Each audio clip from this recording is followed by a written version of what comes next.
মনে করো যেন বিদেশ ঘুরে মাকে নিয়ে যাচ্ছি অনেক দূরে।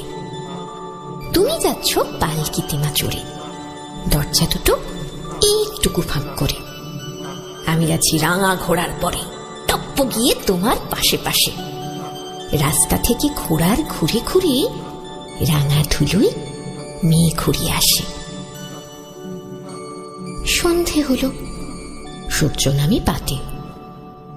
এলেম যেন জোড়া দিঘির মাঠে। ধুধু করে যেদিক পানি চাই, কোনোখানে জনমানব নাই। তুমি যেন আপন মনে তাই ভয় পেয়েছ, ভাবছ এলেম কোথা। আমি বলছি, ভয় করো না মা গো, ওই দেখা যায় মরা নদীর সোঁতা। চোর কাটাতে মাঠ রয়েছে ঠিকই, মাঝখানেতে পথ গিয়েছে বেঁকে। আমরা কোথায় যাচ্ছি কে তা জানে, অন্ধকারে দেখা যায় না ভালো। তুমি যেন বললে আমায় ডেকে, দিঘির ধারে ওই যে কিসের আলো। এমন সময় হারে রে রে রে, ওই যে কার আসতেছে ডাকছে রে। তুমি ভয়ে পালকিতে এক কোণে ঠাকুর দেবতা স্মরণ করছো মনে। বেয়ারাগুলো পাশের কাঁটা বনে পালকি ছেড়ে কাঁপছে থরো থরো। আমি বলি, দাঁড়া খবরদার, এক পা কাছে আসিস যদি আর, এই যে দেখ আমার তলোয়ার, টুকরো করে দেব তোদের সেরে।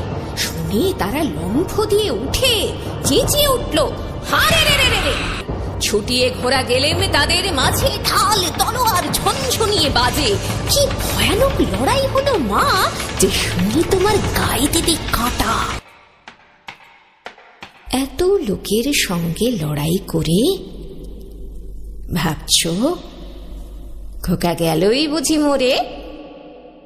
আমি তখন রক্ত মেখে ঘেমে বলছি এসে, লড়াই গেছে থেমে। ঠিক যেন এক গল্প হতো তবে, শুনতো যারা অবাক হতো সবে। দাদা বলতো, কেমন করে হবে, খোকার গায়ে এত কি জোর আছে। পাড়ার লোকে সবাই বলতো শুনে, ভাগ্যে খোকা ছিল মায়ের কাছে।